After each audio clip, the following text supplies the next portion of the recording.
आइए श्याम प्रेमियों, आज एक ऐसे भगत की कहानी सुनाते हैं जो अपने व्यापार में इतना लीन था कि उसे दिन दुनिया की कोई खबर नहीं थी। उसे सिर्फ पैसा पैसा और सिर्फ पैसे के बारे में चिंता थी। उसके घर वाले, उसके परिवार वाले सारे परेशान थे कि सेठ कभी कहीं नहीं जाता, सुबह से लेकर रात तक हर समय पैसे में ही लिपटा रहता है। बहुत दिनों से उसके इष्ट मित्र उसे कहते थे कि तुम हमारे साथ कहीं चलो, अपने बच्चों को लेकर चलो, लेकिन सेठ कहता इसके लिए काफी समय पड़ा है, अभी मुझे सिर्फ पैसा कमाना है। लेकिन एक दिन कुछ मित्रों ने बहुत जोर दिया कि 2 दिन की छुट्टियां हैं, हम खाटू श्याम जी के दरबार में जा रहे हैं, पूरे परिवार को साथ लेकर हमारे साथ चलो।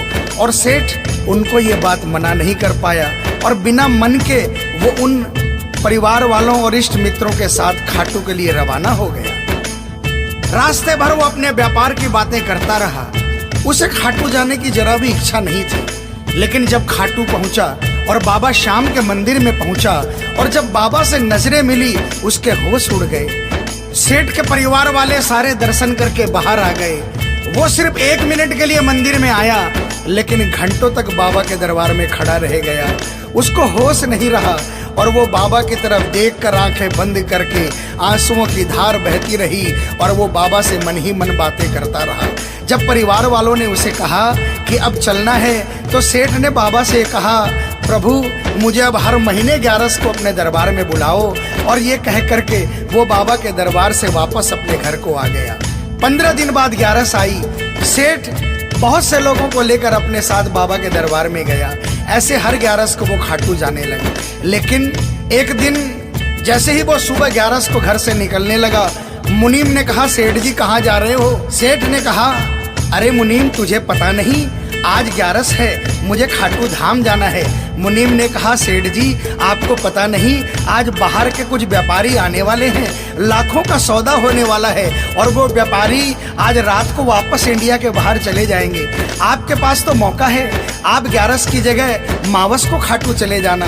सेठ के मन में ये आया कि हाँ, इसमें क्या फर्क पड़ता है, आज यहाँ व्यापार कर लेता हूँ, सौदा कर लेता हूँ, मैं खाटू मावस को चला जाऊँगा।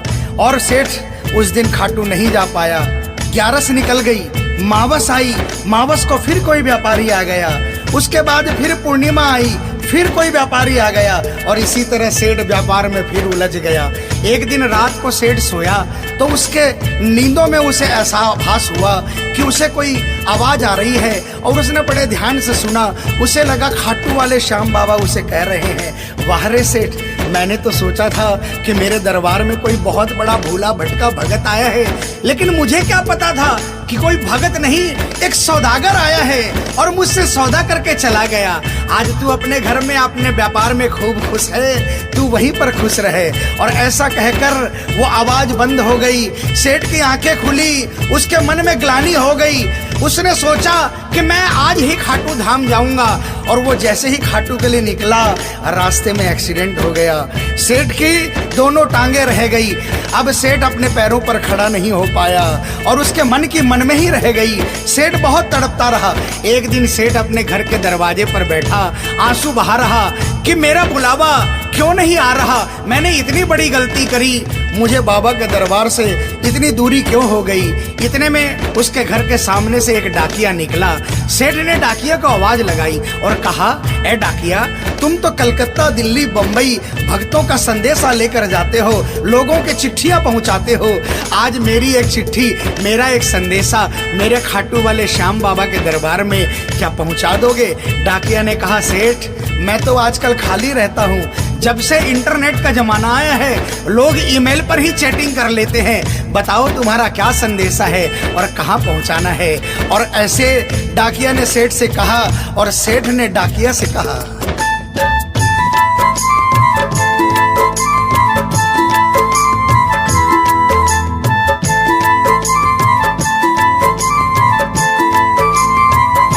डाकिया जा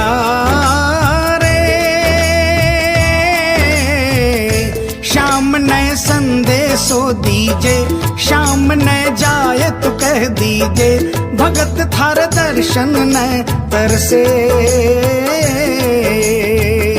डाकिया डाकिया जा रे।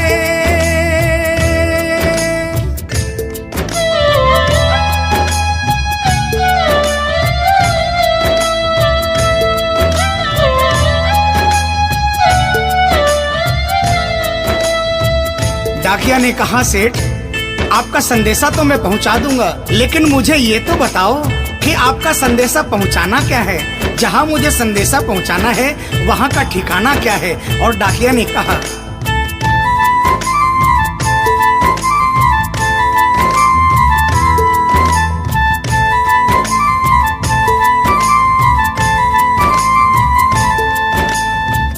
कौन से गांव थारो श्याम बस्यो है, इतनो माने बता दे सेवक रे।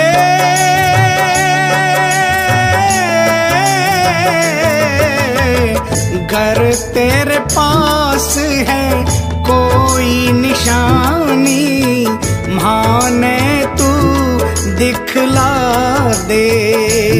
कैया जानूंगा पहचान, मैं हूँ छोरो अनजान। कैया जानूंगा पहचान, मैं हूँ छोरो अनजान। कैया शाम शु होसी मिलन, डाकिया जा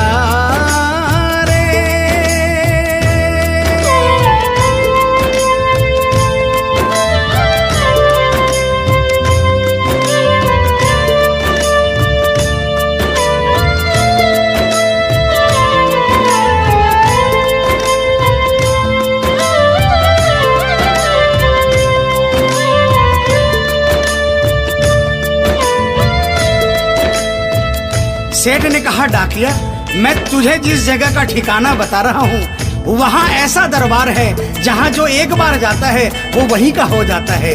उस दरबार की खासियत है जो वहाँ पर पहली बार जाता है उसके काम बन जाते हैं। सुन वहाँ का ठिकाना क्या है।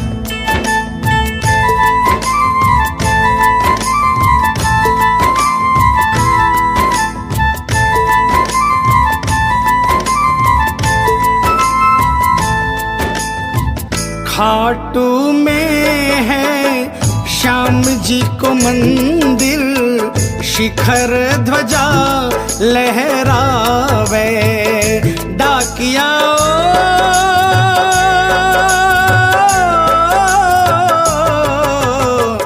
जोड़ी पर हनुमान बिराजे, सेवक चंवर ढुलावे।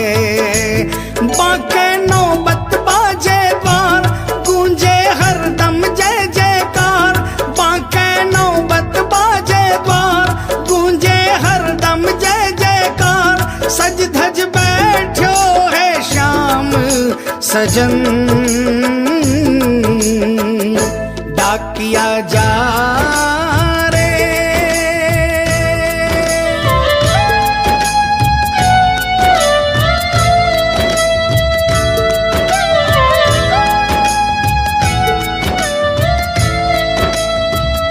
डाकिया सेठ जी के यहाँ से निकल जाता है और वो खाटू धाम के लिए प्रस्थान करता है। धीरे धीरे वो खाटू पहुँचता है और खाटू पहुंचकर बाबा के मंदिर का पता करता है और मंदिर के नीचे पहुंचकर वो पहले प्रणाम करता है और बाबा के मंदिर की 13 सीढ़ी चढ़ता है। और वो बाबा के सामने पहुंचकर बाबा की तरफ नहीं देखता, पहले अपने झोले में से वो सेठ की चिट्ठी निकालता है और चिट्ठी निकाल के पढ़ने लगता है।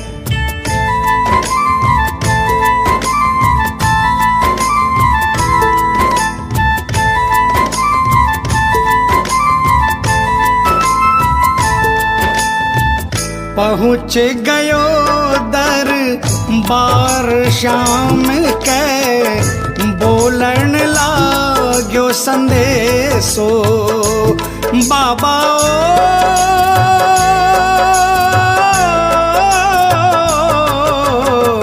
बन बैठो कद श्याम दीवानो, कुछ ना रयो अंदेशो।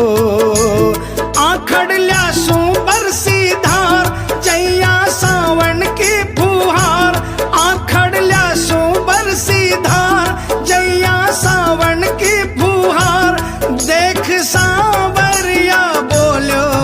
वचन, डाकिया जा रे।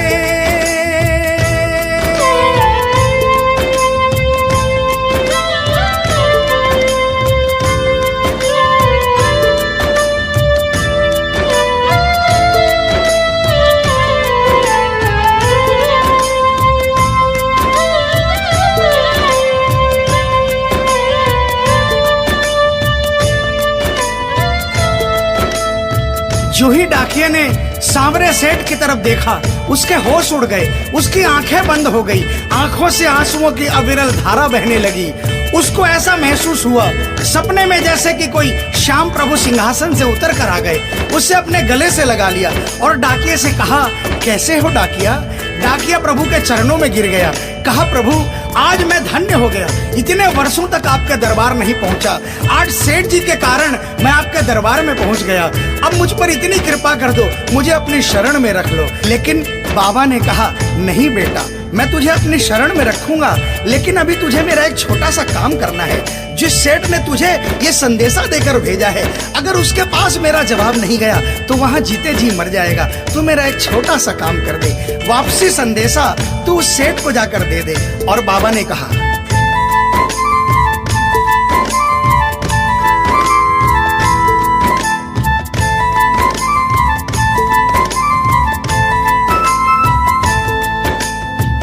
कह दीजिए तू जाए सेवक ने तेरो बुलावो आसी। सेवक रे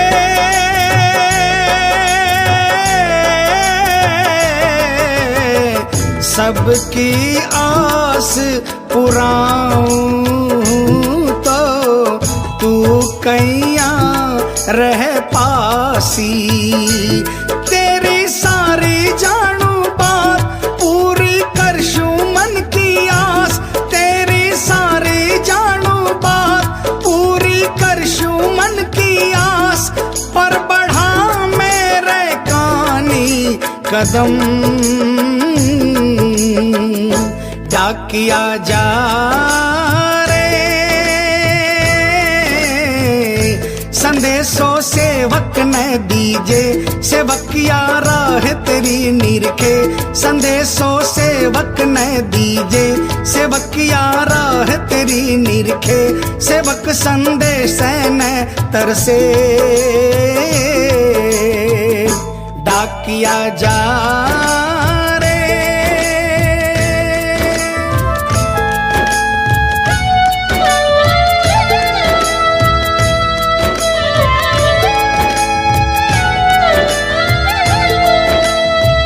डाकिया श्याम प्रभु के चरणों में प्रणाम करके वापस निकलता है और वो आधी रात को ही सेठ के शहर में आ जाता है। अब डाकिया को इतनी जल्दी थी कि उसने आधी रात नहीं देखी और उसने जाकर सेठ के दरवाजे की घंटी बजा दी। उस दिन सेठ के घर में कोई नहीं था, सेठ अकेला अपने बिस्तर पर पड़ा था। जैसे ही घंटी की आवाज आई उसको लगा कि बाबा का संदेशा आ गया, लेकिन सेठ मजबूर था, वो उठना चाहा लेकिन उठ नहीं पा रहा था। लेकिन अचानक उसने जोरदार जयकार लगाई, हारे के सहारे की। और जैसे ही आवाज आई सेठ के घर में करिश्मा हो गया। सेठ अपने पांव पर खड़ा हो गया, दौड़ कर गया और उसने जाकर दरवाजा खोला। सामने देखा डाकिया खड़ा है। सेठ डाकिया के चरणों में गिर गया और कहने लगा, डाकिया जल्दी बताओ मेरे बाबा ने क्या संदेशा भिजवाया है। और डाकिया ने चिट्ठी निकाली और बाबा के भगत की चिट्ठी का संदेशा निकालकर सेठ के हाथों में थमा दिया। सेठ ने जैसे ही चिट्ठी देखी वो झूम झूम कर नाच नाच कर गाने लगा, आ, आ, आ,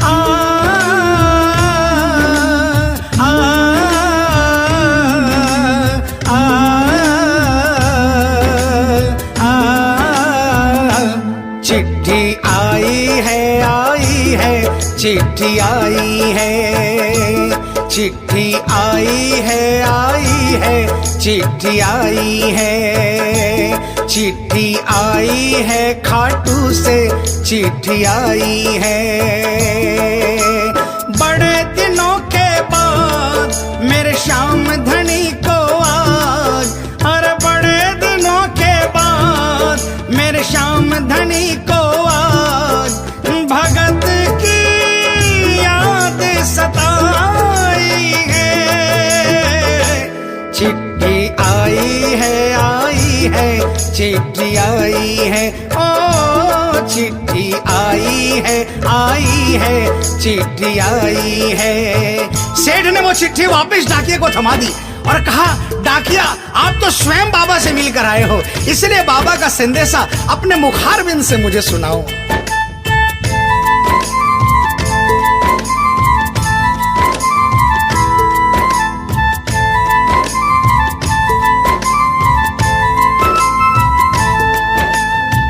सुन संदेशो सांवरिये को मनड़ो घणो हरसायो। बाबा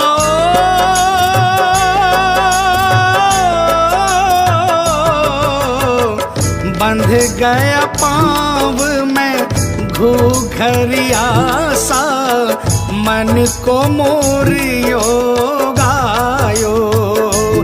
म्हारो श्याम बड़ो दिलदार, हो जाओ लेवन ने तैयार। म्हारो श्याम बड़ो दिलदार, हो जाओ लेवन ने तैयार। महिमा गावे है कमल किशन, किया जा। आप सभी श्याम प्रेमियों से जो कभी खाटू नहीं गए, जिन्होंने बाबा का नाम सुना है और जिन्होंने नहीं सुना, उन सबसे निवेदन, जो कभी खाटू नहीं गए वो एक बार हमारे बाबा श्याम के दरबार में पहुंचिए। ये वो दरबार है जहां हारे हुए को जीत मिलती है, जहां लोग हार कर आते हैं लेकिन हार कर वापस नहीं जाते, जहां हर हारे का सहारा होता है। चाहे कैसा भी कोई क्यों ना आता हो, बाबा श्याम हर आने वाले को गले लगाता है, उसको काम पूर्ण करता है और उसे खुशहाल करके अपने घर को भेजता है। बोल खाटू नरेश की, बोल हारे के सहारे की।